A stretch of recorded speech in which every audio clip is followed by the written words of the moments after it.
मेरे सामाजिक परिवार के सभी सदस्यों को राम राम।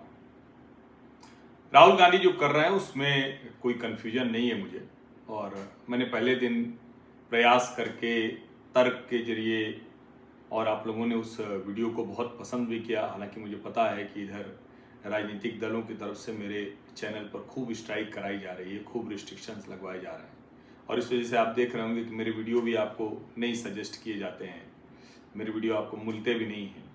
इधर मेरी बारंबारता भी थोड़ी कम हुई है, यानी जो कहते हैं ना कि कितने वीडियो डाल पाता हूँ, तो मैं नहीं डाल पा रहा हूँ कुछ अपनी निजी वजहों से। तो जो बस 9:30 का एक वीडियो होता है वो भी नहीं हो पा रहा है। तो पहले जो 9:30 और 12 दो करता था तो वो नहीं कर पा रहा, लेकिन वैसे भी मेरे वीडियोस को रोका जा रहा है, और उसमें राजनीतिक वजह हैं, क्योंकि लोगों को लगता होगा कि ये जो बात है उसका कोई तर्कपूर्ण उत्तर नहीं, क्योंकि मैं तथ्यों पर बात करता हूं और जो मेरे तर्क होते हैं उन्हीं तथ्यों के आधार पर होते हैं। मनुस्मृति मैंने कई बार बताया है, फिर से बताता हूं। 5 वर्ष, लगभग 5 वर्ष पूर्व मैंने पहली बार मनुस्मृति पढ़ी, और मुझे भी नहीं पता कि मनुस्मृति का वो कौन सा संस्करण है, किसने लिखा है, कितना सही है, कौन सा श्लोक डाल दिया गया, क्योंकि इतने अच्छे अच्छे श्लोक जिस मनुस्मृति में हों उसमें इतने खराब श्लोक हों, ये तो हो नहीं सकते। इसका मतलब कुछ तो गड़बड़ है, लेकिन छोड़ देते हैं उसे।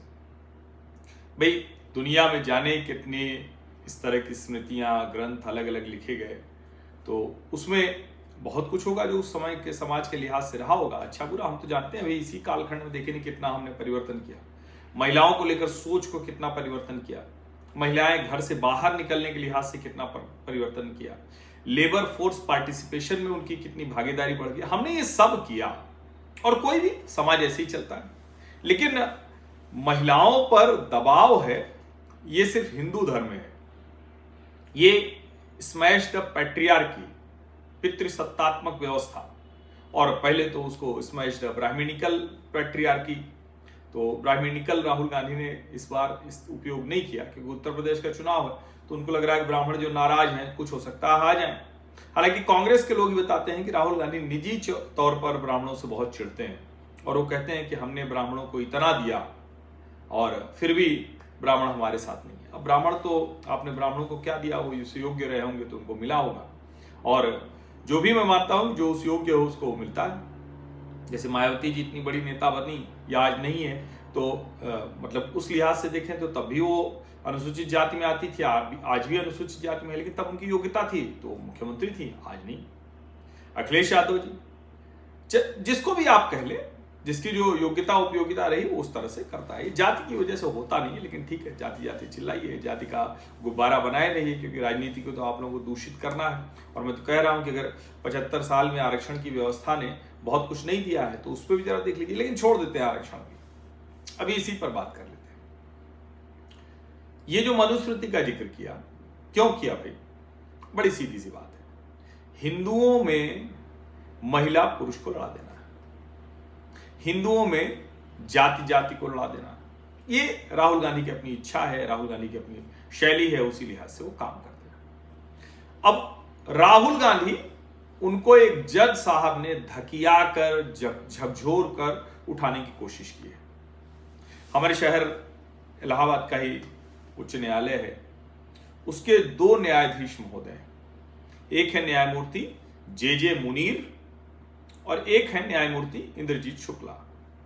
अब मुनीर साहब के बारे में और कुछ नहीं है, मुनीर साहब की पढ़ाई लिखाई अलीगढ़ मुस्लिम विश्वविद्यालय से हुई है, ये बताना आवश्यक है। इन दोनों के सामने एक मामला आया, और वो मामला इस वक्त एकदम जैसे मंच पर राहुल गांधी के साथ एक लड़की, हिंदू लड़की कह रही कि स्कार्फ पहन कर निकलने को बोला जाता है। ये पुणे में, पता नहीं, पुणे बड़ा आधुनिक शहर है, परंपराओं से, संस्कृति से जुड़ा है, लेकिन आधुनिकता वहां जबरदस्त है। मैं वहां शायद 2007-8 में आखिरी बार गया हूँ, 8 में शायद नहीं, 7 में शायद, हाँ 7 में। तो पुणे तो गजब शहर, इधर आके लंबा समय हो गया, गया नहीं। तो उस शहर में ये कह रहे थे राहुल गांधी, हजारों लड़कियां आई हुई थी, लेकिन जब वो स्कार्फ वाली बात वो हिंदू लड़की कर रही थी, उसी के बगल में एक हिजाब पहने हुए मुस्लिम लड़की खड़ी थी। हिम्मत होती तो राहुल गांधी कहते कि आज तुम पिंजरा तोड़ दो और ये हिजाब उठाकर फेंक दो। नहीं कह पाए राहुल गांधी। और ठीक है भाई, भावना का सम्मान करिए। मैं तो निजी तौर पर कहता हूँ वो बुर्का पहने, हिजाब पहने, निकाब पहने, जो भी पहनना हो पहने, निजी तौर पर उनका मसला है, उस पर आप चर्चा कर सकते हैं कि भाई पुरुष तो हाफ पैंट और टी शर्ट में एयरपोर्ट में दिख जाता है, मुस्लिम महिलाएं बेचारी पूरा बुर्का पहने रहती, लेकिन उनकी अपनी इच्छा है, उसको हम आप नहीं कर सकते। ये कानून का विषय नहीं है, किसी का रहना सहना, खाना पीना, ओढ़ना, ये सब कानून का विषय है। लेकिन राहुल गांधी ने जो किया, हिजाब वाली लड़की के लिए कुछ नहीं कहा। अब जरा सोचिए, कर्नाटक में बाकायदा हिजाब पर कितना बवाल हुआ था। वो शेरनी घोषित कर दी गई थी एक लड़की जो पूरा पहने हुए थे ऊपर से नीचे तक बुर्का। विद्यालयों में कैसे हो सकता है? अब ये तर्क है, लेकिन ये तर्क कहां समझ में आता है? अब इलाहाबाद उच्च न्यायालय में यही मामला गया। एक विद्यालय है वहां प्रयागराज में, टैगोर पब्लिक स्कूल। तो टैगोर पब्लिक स्कूल की एक मुस्लिम छात्रा है, समझ रहे हैं ना? टैगोर पब्लिक स्कूल की एक मुस्लिम छात्रा है। वो जो स्कूल का ड्रेस था वो उसके अलावा हिजाब पहन कर आती थी। अब उसका कहना था कि वो कक्षा 6 से स्कार्फ पहन कर आती है, हिजाब पहन कर आती है, किसी ने कोई आपत्ति नहीं जताई।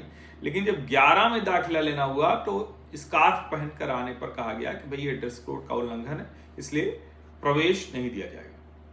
छात्रा ने बाकायदा जिलाधिकारी प्रयागराज को शिकायती पत्र दिए, जिलाधिकारी ने रिपोर्ट मांगी, सहायक डीओएस ने दोनों पक्षों को सुना। प्राचार्य ने स्पष्ट किया कि स्कूल सह शिक्षा संस्था है जहां सभी समुदायों के बच्चे पढ़ते हैं, सिर्फ मुस्लिमों का तो है नहीं, और सभी के लिए समान ड्रेस कोड लागू है। किसी एक छात्रा को विशेष छूट देने से व्यवस्था प्रभावित हो सकती है। छात्रा के वकील ने क्या तर्क दिया कि स्कार्फ पहनना संविधान के अनुच्छेद 19(1)(a) एक अ इसके तहत अभिव्यक्ति की स्वतंत्रता का हिस्सा है।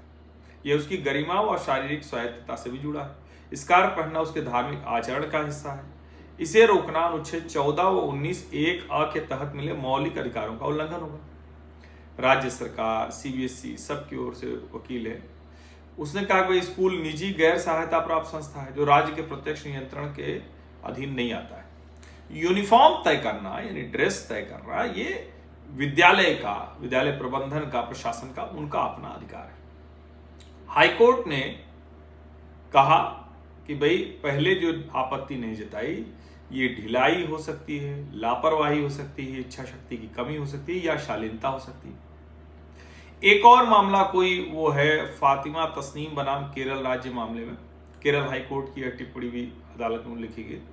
छात्रा को ड्रेस चुनने का अधिकार और संस्था को प्रबंधन का अधिकार दोनों मौलिक है, लेकिन जब टकराव हो तो संस्था के व्यापक हित को प्राथमिकता मिलनी चाहिए। और इलाहाबाद हाईकोर्ट ने न्यायाधीश जे मुनीर और न्यायाधीश इंद्रजीत शुक्ला, उन्होंने साफ साफ कहा कि स्कूल यूनिफॉर्म बच्चों के बीच अनुशासन, समानता, संस्थागत पहचान और पंथ निरपेक्ष माहौल को बढ़ावा देती है। इसीलिए मैं कहता हूं ये जो सेकुलर खुद को बनते हैं फ्रॉड सेकुलर है। अगर ये सही सेकुलर होते, हिंदू धर्म में तो खैर सेकुलर की जरूरत ही नहीं है, हिंदू धर्म तो खुद ही सबसे ज्यादा सर्वधर्म संभाव वाला है, सबको मानने वाला है। इसलिए ये जो कहते हैं ना कि राहुल गांधी को झकझोरा गया है, धक्का दिया गया है, देखिए राहुल गांधी को समझ में आता है कि नहीं आता है।